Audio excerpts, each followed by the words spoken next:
여호수아 6장 1절부터 11절까지 말씀입니다.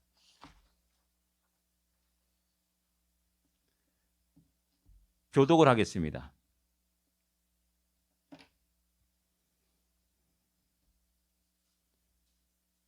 1절에 있습니다. 이스라엘 자손들로 말미암아 여리고는 굳게 닫혔고 출입하는 자가 없더라.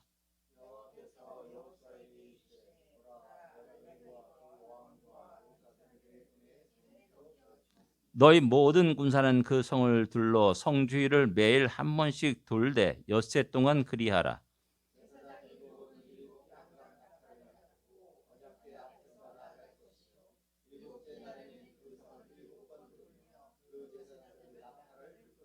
제사장들이 양각 나팔을 길게 불어 그 나팔 소리가 너희에게 들릴 때에는 백성은 다 큰 소리로 외쳐 부를 것이라. 그리하면 그 성벽이 무너져 내리리니 백성은 각기 앞으로 올라갈지니라 하시매.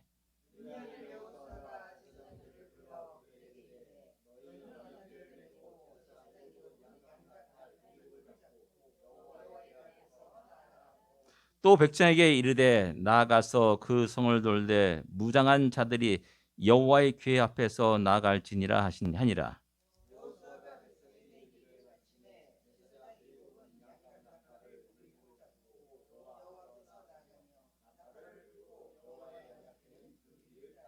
그 무장한 자들은 나팔 부는 제사장들 앞에서 행진하며 후군은 궤의 뒤를 따르고 제사장들은 나팔을 불며 행진하더라.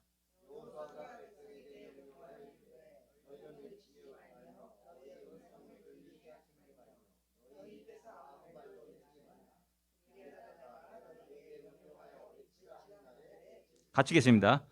여호와의 궤가 그 성을 한번 돌게 하고 그들이 진영으로 들어와서 진영에서 자니라. 아멘. 외치라. 예, 한번 외쳐보겠습니다. 큰 소리 한번 외쳐보겠습니다. 하나, 둘, 셋. 소리가 영 그러네요. 예, 외치라 그래요. 소리 한 크게 와 하고 소리 한번 질러보십시오. 하나, 둘, 셋. 와! 예, 됐습니다. 예, 군대 가면은 이게 항상 아침에 일어나면은 다 이렇게 병기 다 모아놓고 이제 점호를 하고 이게 구령조정 3회 실시를 합니다. 그래도 3초가 함성을 바라는 그 시간으로 이제 하루 일과를 시작합니다.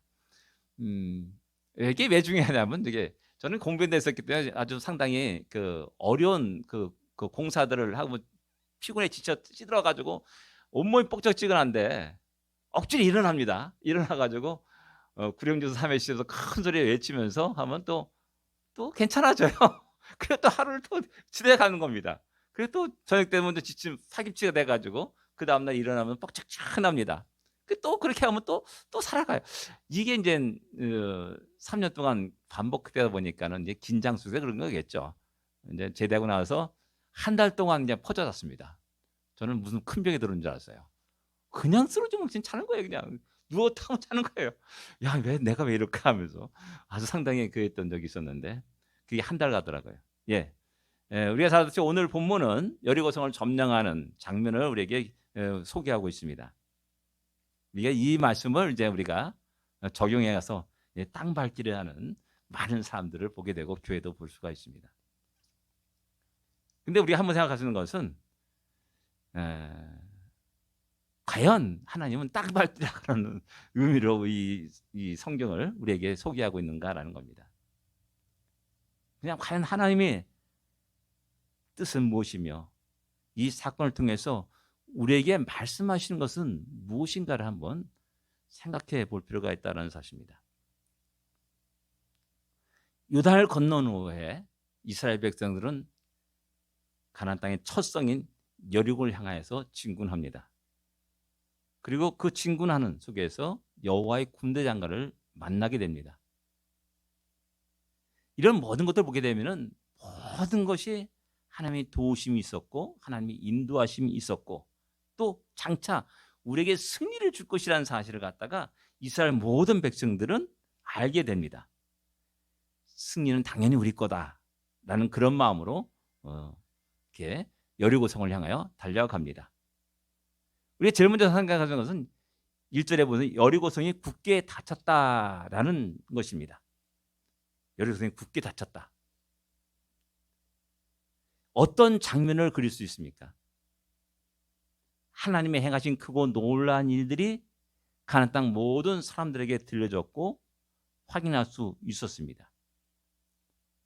근데 그들은 여전히 성을 굳게 닫고 두려워 떨면서 최후의 일정까지 한 사람 남을 때까지 결사항전을 모습을 보여주고 있습니다.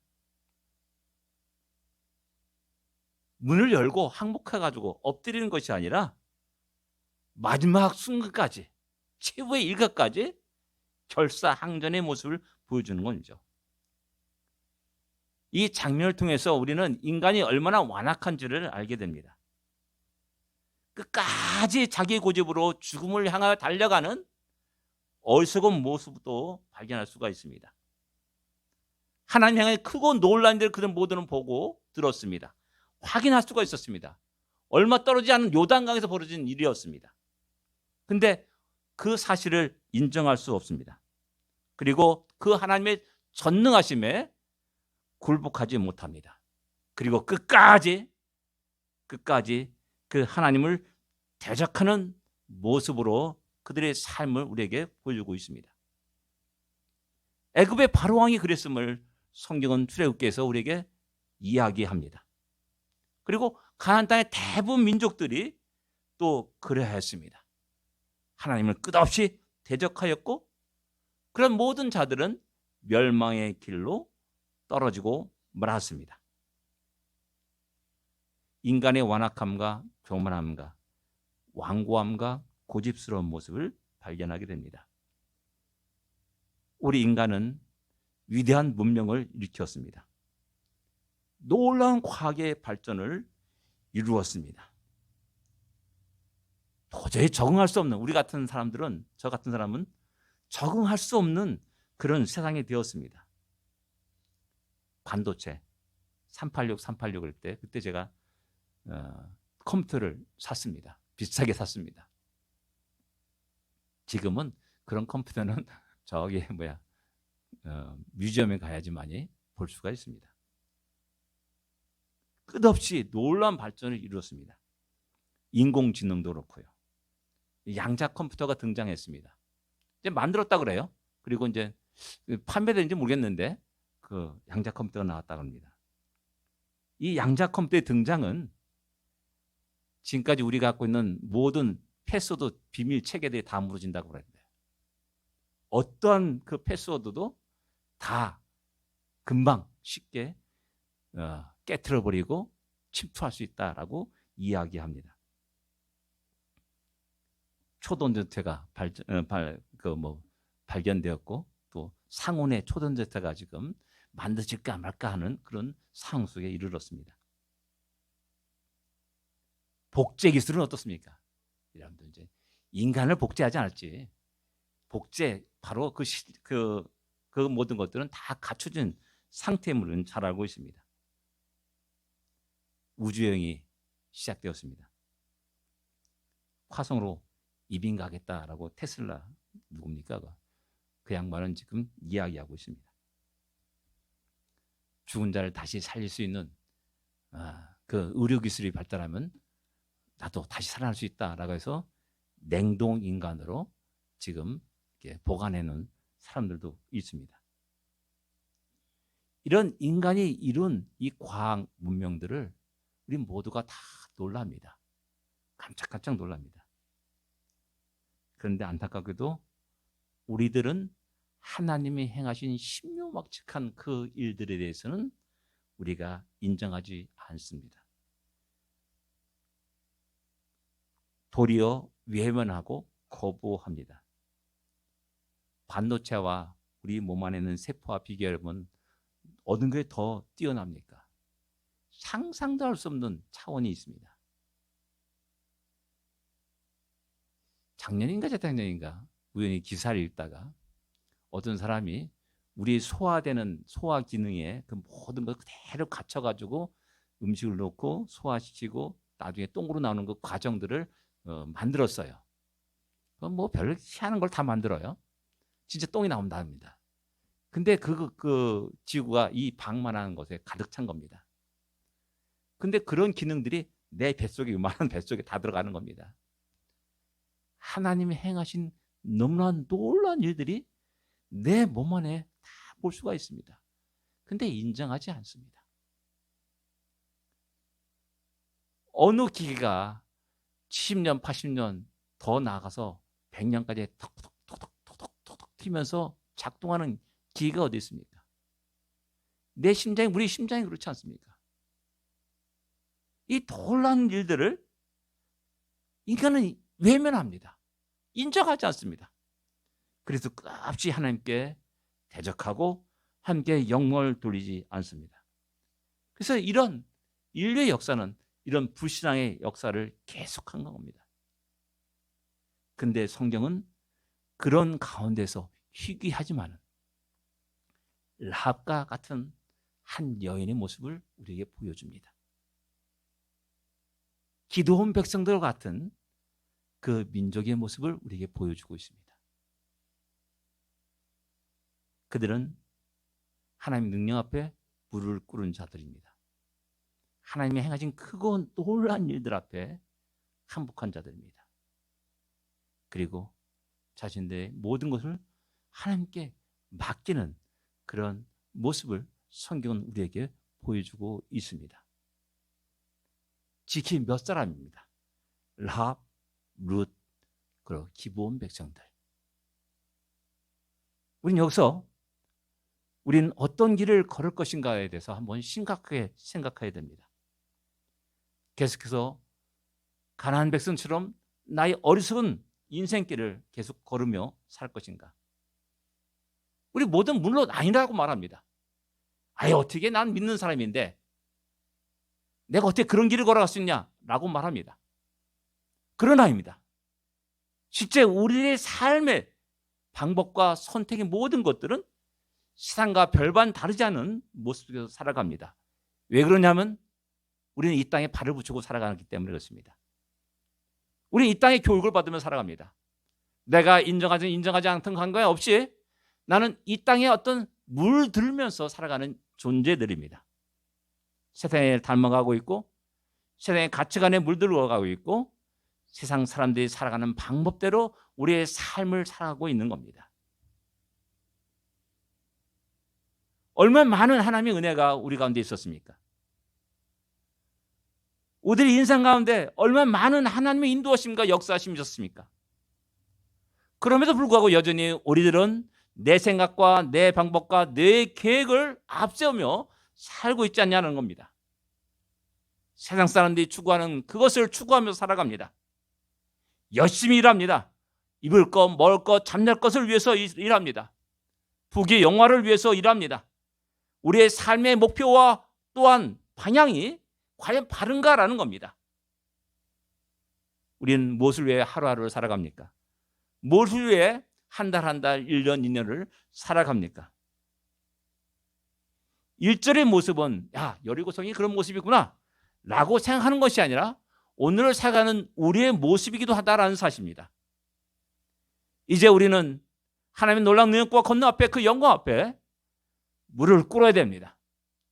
우리는 항복해야 됩니다. 그리고 하나님의 인도하심을 따르는 자들이 되어야 됩니다.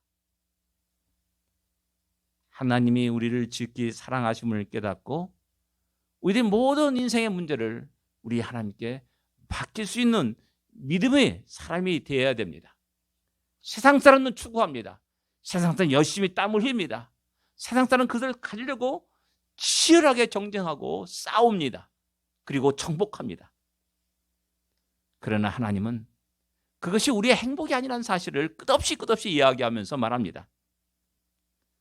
내 염려를 내게 맡겨라 라고 말씀합니다.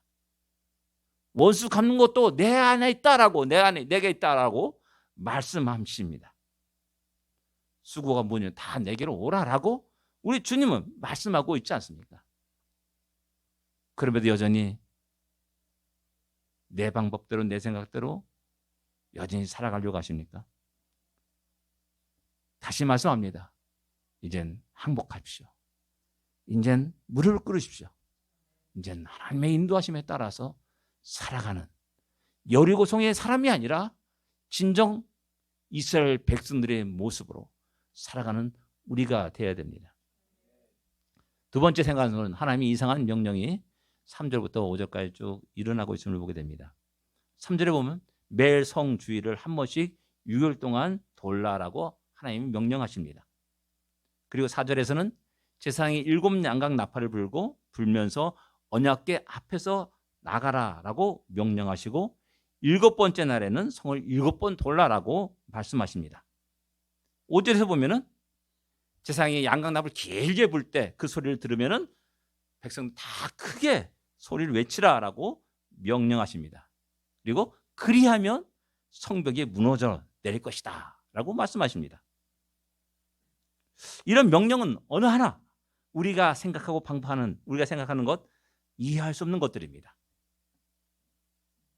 하나님 이들에게 야 성을 정복할 테니까 사다리를 준비하라 말씀하지 않습니다.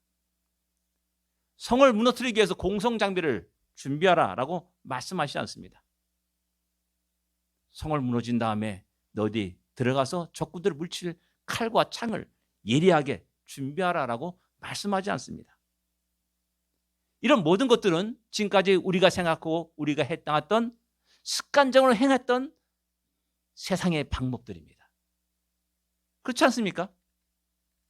성을 무너뜨리기 위해서는 칼과 창을 준비해야 되고 공성전을 위해서 성문트인 장비들을 준비해야 되고 성을 올라가기 위해서 사다리를 준비하는 것. 이것이 지극히 상식적인 우리의 세상적인 방법입니다. 세상적인 사람의 생각들입니다. 그러나 하나님은 이런 것을 준비하라고 명령하시지 않습니다. 이 하나님의 명령은 지금까지 이스라엘 백성들이 늘 행했던, 생활했던, 습관했던 그 모든 것에 위배되는 이상한 명령이기도 합니다. 뭐냐면 진행 순서에 그렇습니다. 지금까지 이스라엘 백성들은 철저히 언약궤가 앞서가고 그리고 그 뒤를 따라갔습니다. 광야 40년 행군 속에 사흘길을 먼저 언약궤가 움직였습니다. 또 요단강까지 그들 역시 마찬가지로 언약궤가 먼저 갔고 또 언약궤를 보면 제사장이 요단강을 발을 디딘 순간에 요단강에 갈라진 놀라운 역사가 있었음을 알 수가 있습니다. 그런데 여기서는 제사장들이 양각 나팔을 불면서 앞서가도록 했습니다. 그리고 그 뒤에 언약궤에 따도록 했습니다. 또 8절 9절에 보게 되면 무장한 병력들이 제사장 앞서 나갔음을 또 얘기하고 있습니다. 그리고 언약궤 뒤에 또 후군들이 따랐음을 성경은 기록하고 있습니다. 지금까지 행군 수가 완전히 바뀌게 된 겁니다. 하나님, 지금까지 행군 수도 우리 이렇게 안 했는데요? 바뀌었네요. 어떻게 이렇게 바꿀 수가 있습니까? 라고 사람들이 이상하게 생각할 수 있다는 사실입니다. 이 관성의 법칙이 있습니다. 관성의 법칙. 우리가 어제나 그저께 1년 전에 쭉 해왔던 그 모든 것은 그냥 그대로 행하는 습관들이 우리의 삶 속에 그대로 젖어 있는 겁니다. 그래서 조금이라도 그 루틴이 바뀌게 되면은 당황하게 되고요. 이상하게 생각하고 아닌데 이게 아닌데 하면서 또 항거하기도 한다는 겁니다. 더 심각한 것은 이때 안식일 규례가 깨지게 되는 겁니다. 과거 안식일에 나무하러 갔다가 죽은 자가 있었습니다. 땔감 필요해가지고 올라갔는데 누가 본 겁니다. 안식일 날 나무하러 갔습니다. 어떻게 할까요? 죽이라라고 명령한 겁니다. 그래서 민수기 15장에 나오는 겁니다. 그 사건 이후에 이스라엘 백성들은 안식일 되면은 꼼짝 마라. 장막 속에 딱 파가지고 얼굴 쫙 내면 야 얼굴 빨개지면 애들이 막 나가려고 하면 이놈 자식이 죽으려고 나가냐고 끄집어 들었을 겁니다. 철저히 그 안식일에 아무것도 하지 말아야 될 것이 그들의 몸에 밴 40년 생활입니다. 근데 하나님은 여기서 명령은 7일 동안 매일 성을 돌라라고 명령하는 겁니다. 안식이 어디 있어요? 첫째 날 한 바퀴 돌아라, 둘째 날 한 바퀴 돌아라, 셋째 날, 넷째 날, 다섯째 날, 여섯째 날 한 바퀴 돌아라, 일곱째 날 7바퀴 돌아라 라고 명령하는 겁니다. 하나님, 오늘 안식일인데 어떻게 돌습니까? 안식일 쉬어야 되는데 왜 돌라고 하십니까? 이렇게 생각하고 말하기 쉽다는 겁니다. 아니, 뭐 하나님 명령이니까 그대로 따라가면 되겠다. 아니에요. 그렇게 생각처럼 쉽지 않습니다. 우리 주님이 안식일날 병을 고치고 그랬을 때 수많은 사람들이 바리새인들이 서기관들이 안식일 범하노도다 라면서 우리 주님을 비난했음을 복음서는 기록하고 있습니다.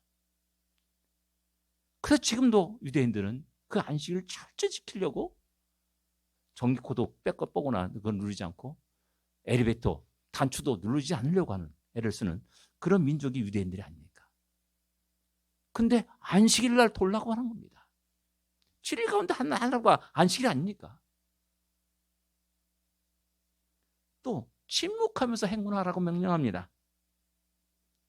나팔을 길게 불면 그때서 외치라. 야, 이 침묵이라는 것이 쉬운 일이 아닙니다. 그냥 소곤소 내면서 행군할 때 소곤소 내면서 어떠니, 뭐 너 어제 뭐 했니, 뭐 좋은 일 있니, 뭐 이게 이야기하는 게 인간의 모습인데 일제 말하지 못하고 침묵하면서 돌라라고 명령합니다. 이런 하나님의 방법을 우리가 인정할 수 있냐는 겁니다. 받아들일 수 있냐는 겁니다. 우리 인간이 이성으로 용납할 수 있냐는 겁니다. 이방인이라면 쉽게 용납됩니다. 왜? 안식일 지킨 적이 없으니까는. 근데 유대인들에게는 그게 아닌 겁니다.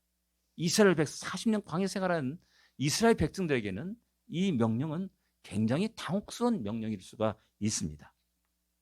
그래서 이게 아닌데, 이상한데 하면서 하나님의 명령이가 따라갑니다. 성경 여기서 우리에게 말하는 겁니다.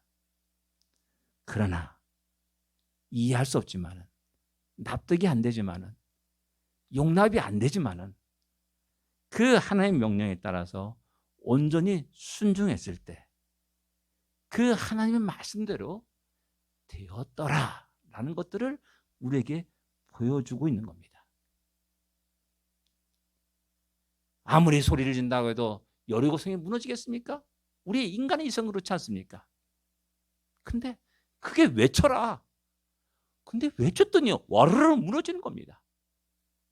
아, 하나님의 말씀과 그 명령에 순종했더니 이러한 놀라운 역사가 그 말씀대로 이루어지는구나라는 것들을 이스라엘 모든 백성은 뼈저리게 알게 되는 겁니다. 처음부터 끝까지 하나님의 전능하심에 의해서 견고한 여리고성이 무너졌습니다. 이스라엘 백성들은 온전한 순종이 있었을 뿐입니다.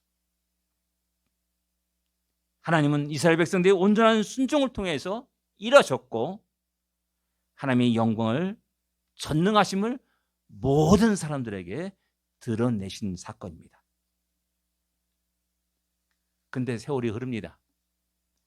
어리석은 인생은 이런 하나님의 전능하심을 기억하지 않습니다. 여리고성이 무너뜨린 승리의 공적은 누구에게 있는가? 라는 것을 따지게 됩니다. 야, 누구의 소리가 가장 컸냐?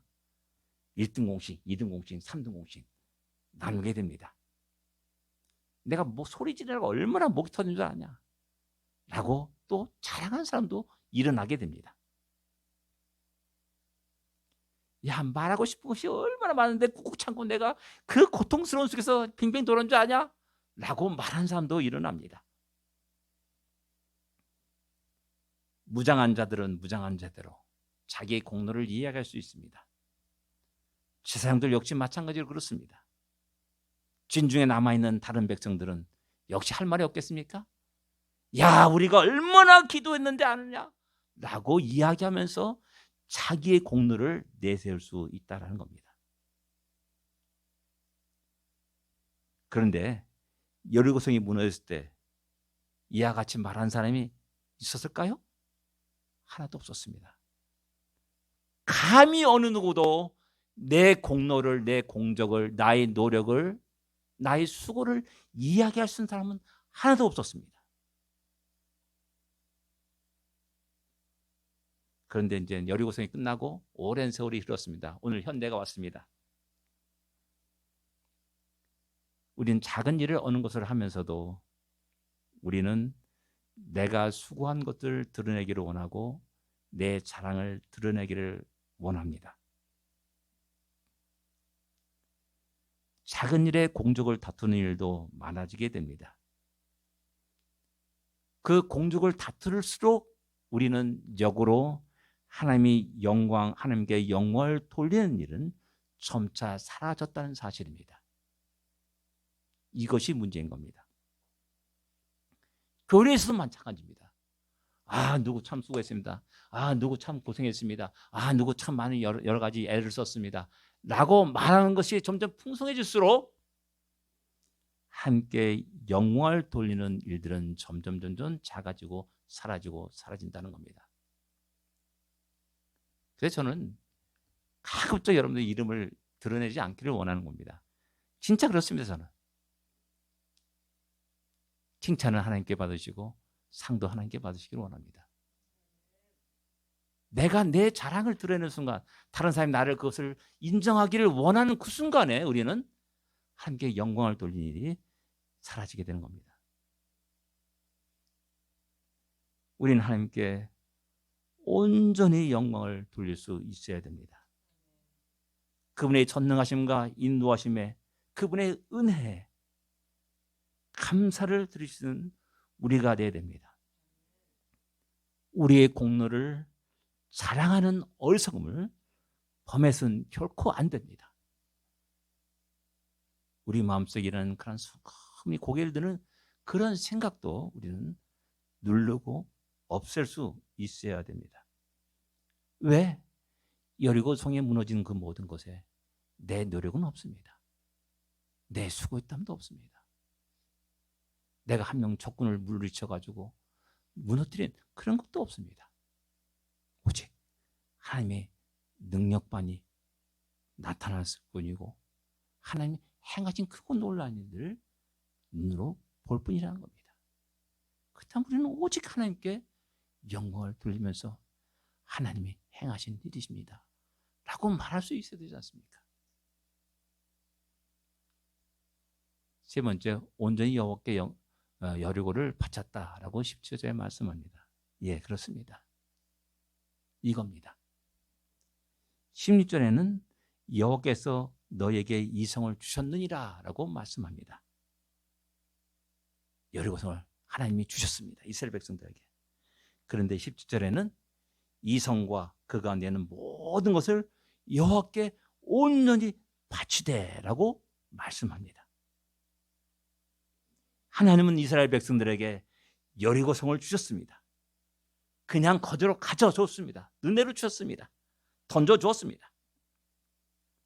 그런데 하나님의 백성들은 그 하나님의 은혜를 깨닫고 가나안 땅의 첫 성 여리고성을 온전히 하나님께 바치고 있는 겁니다. 온전히 하나님께 영광을 돌리는 겁니다. 여리고성을 보면서 먼저 내 욕심이 작동할 수 있습니다. 야, 아깝다. 라는 마음이 들 수가 있습니다. 그곳에 얼마나 많은 금과 은이 있는지, 그곳에 얼마나 많은 소와 양이 있는지, 그곳에 얼마나 많은 장차 노예로 삼을 남자들과 여자들이 있는지, 그걸 차지하면 부자가 되는데 나는 생각이 일어날 수가 있습니다. 예, 이것이 우리 모두가 갖고 있는 본성이요, 우리 마음이요, 우리 성도들의 마음이도 이게 하기도 합니다. 왜? 루벤 지파와 갓 지파와 므낫세 반 지파는 요단 동편을 보면서 너무나 아름다운 땅을 보면서 야, 우리가 소와 양을 키우기엔 너무나 좋은 초지다 라고 생각해서 먼저 이 땅을 우리에게 주시옵소서라고 요청했지 않습니까? 예, 그렇습니다. 누구라도 그 성을 보고 그 성을 점령하면은 그 속에 금은 보아, 소와 양들, 수많은 사람들, 그런 것들을 갖고 싶은 욕망 있고 탐욕에 일어나게 되는 겁니다. 눈이 뒤집힐 수 있는 그 순간에 우린 정신을 차려야 됩니다. 사탄은 교묘하게 우리의 탐욕, 안목의 정욕을 자극합니다. 야, 먼저 가져야 돼. 너 먼저 갖지 않으면 다른 사람이 가져. 그럼 너 억울하지 않냐? 슬슬 우리를 부추깁니다. 그런데 하나님이 행하신 그거 놀라운 일을 생각하고 본 사람들은 내가 먼저가 아니라 우리 하나님이 영광을 받으시고 함께 영광을 돌려야 될 것이라는 것을 잘 알게 됩니다. 말로만 감사하는 것이 아니라 내가 굉장히 귀하고 갖고 싶은 그것조차도 포기하면서 하나님께 드리게 됩니다. 성경은 끝없이 양의 첫 새끼는 내 것이다 라고 말씀하지 않습니까? 첫 열매도 그렇고요, 첫 아들도 내 것이다 라고 하나님은 말씀하십니다. 그래서 첫 것에 대한 상당한 소중함과 귀중함이 하나님께 드려지는 것이 이름을 갖다가 성경 우리에게 이야기하고 있습니다. 잠언서 3장 9절 10절에도 말씀하지 않습니까? 내 재물과 내 소산물의 첫 익은 열매로 여를 공경하라. 공경하게 되면은 우린 빈터터리가 됩니까? 아닙니다. 그 다음 나올 말씀이 내 창고가 가득히 차고 내 포도주 틀에 새 포도주가 넘치리라 라고 말씀합니다. 하나님은 주셨습니다. 우리는 너무나 감사해 다시 그 하나님께 돌려드립니다. 그럼 하나님 가만히 계십니까? 더 풍성한 것을 우리에게 주시는 성경의 놀라운 비밀이 여기에 담겨 있는 겁니다. 그래서 하나님은 이스라엘 백성들의 여호와성을 주었다라고 말씀하시면은 이스라엘 백성들은 온전히 그 여리고성을 하나님께 바치는 그런 놀라운 그런 모습을 우리에게 보여주고 있는 겁니다. 사랑하는 성도 여러분, 첫 것은 우리에게 너무나 소중하고 귀중한 겁니다. 그 첫 것을 온전히 우리 하나님께 드릴 수 있는 우리가 되기를 원합니다. 하루의 첫 시간을 주님께 드릴 수 있는 우리가 되기를 원합니다. 일주일의 첫날, 첫 시간을 우리 하나님께 드리는 우리가 되어야 됩니다. 여리고성의 사건은 우리가 땅 밟기를 하라는 그것이 보다도 더 근본적으로 하나님의 명령에 온전히 순종할 것을 요구하는 하나님의 뜻이요 명령임을 기억하시기 바랍니다. 그러면 우리의 생각에 넘치는 크고 큰 하나님의 은혜가 우리에게 쏟아 부어주실 것이라는 사실을 우리에게 보여주는 사건입니다. 그리고 또한 받았으면 또한 하나님께 감사를 드리며 하나님께 영광을 돌리는 우리가 되어야 될 줄 압니다. 이런 아름다운 모습들이 우리의 삶 속에, 우리의 인생 속에 넘쳐나기를 기도합니다. 기도하겠습니다.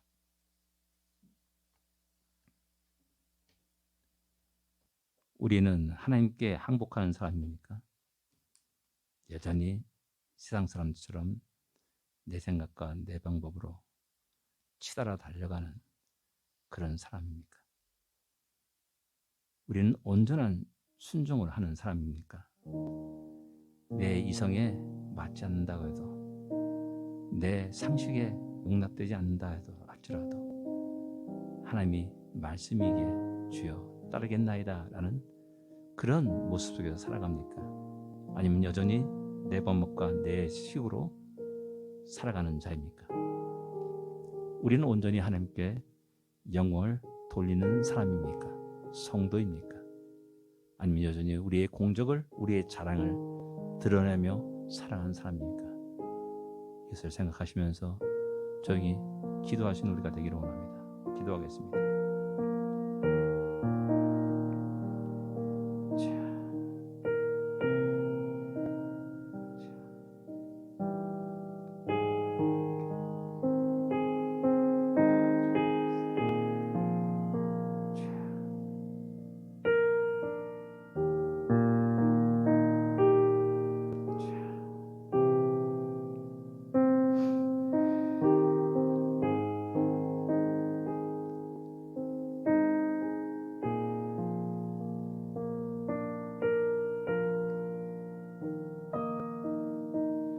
하나님 감사합니다. 우리에게 말씀해 주심을 감사합니다. 우리가 온전히 하나님 앞에 무릎을 꿇습니다. 하나님이 그 뜻에 내 생각과 내 방법을 내려놓기를 원합니다. 다시 한번 우리를 새롭게 빚어 주시옵시고 주님을 따를 수 있는 우리가 되게 하여 주시며 온전한 순종을 할 수 있는 주의 백성이 되게 하여 주시옵시고 모든 영광을 우리 하나님께 드릴 수 있는 우리 모두가 되게 하여 주옵소서. 그 속에서 하나님이 채워주심이 하나님이 쏟아 부으심을 경험하는 복된 인생길을 걷게 하여 주시옵소서. 우리 샬롬당에 속한 모든 한 영혼들 가장들이 이러한 크고 놀라운 은혜 속에 하나님의 영광을 찬양하고 하나님께 영광을 돌릴 수도 은혜 내려 주옵소서. 예수님으로 간절히 기도드립니다. 아멘.